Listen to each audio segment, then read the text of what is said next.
So, can you really learn a language like French in just 6 months? Welcome to The Explainer, where today we're going to follow a group of adult learners in Montreal who decided to put that exact question to the test.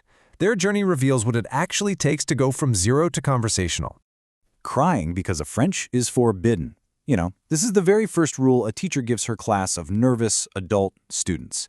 And yeah, it's kind of funny, but it also perfectly sets the stage for a journey that's just as much about psychology as it is about grammar.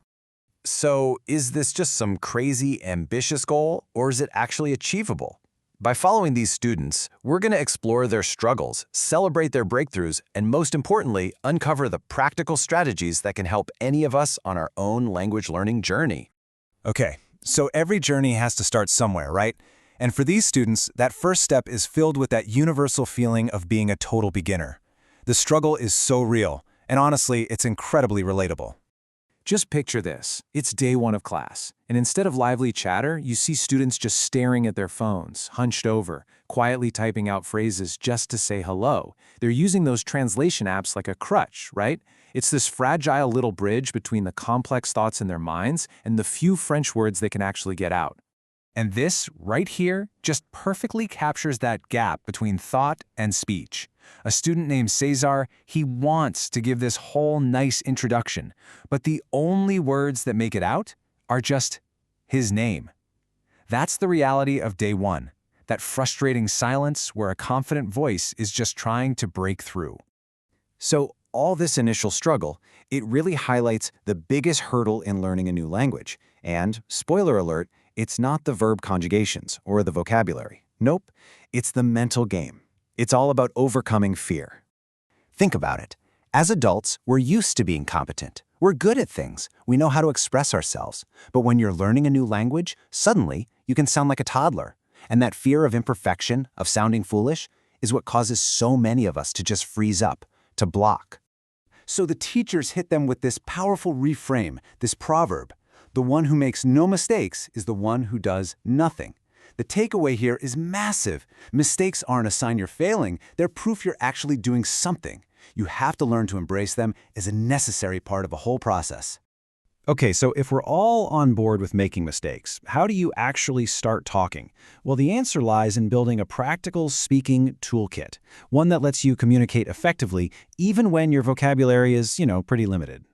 To get the students to stop freezing up and actually start talking, the program focuses on a few key strategies. The whole point isn't to know every single word, it's learning how to effectively use the words you do know. Now, this slide is awesome because it shows just how powerful simplifying can be. Instead of getting totally stuck trying to find the word for ladle or lighter, you just describe what it does. You use general words like chose, which means thing, or the super informal truc for thingy. It keeps the conversation moving, and as a bonus, the person you're talking to will probably just tell you the right word anyway. So you learn while you're communicating. So let's go back to Cesar from day one.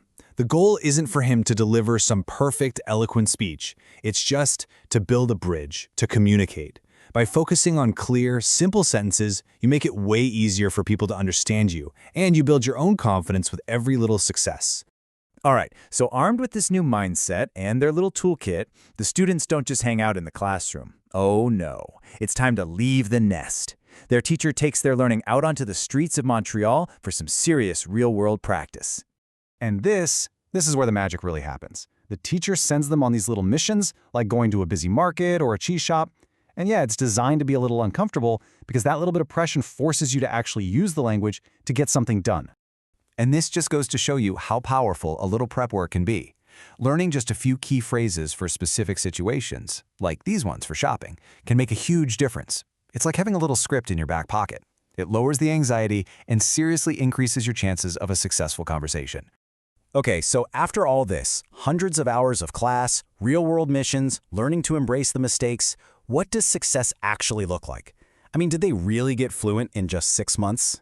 First off, we have to talk about the sheer intensity here.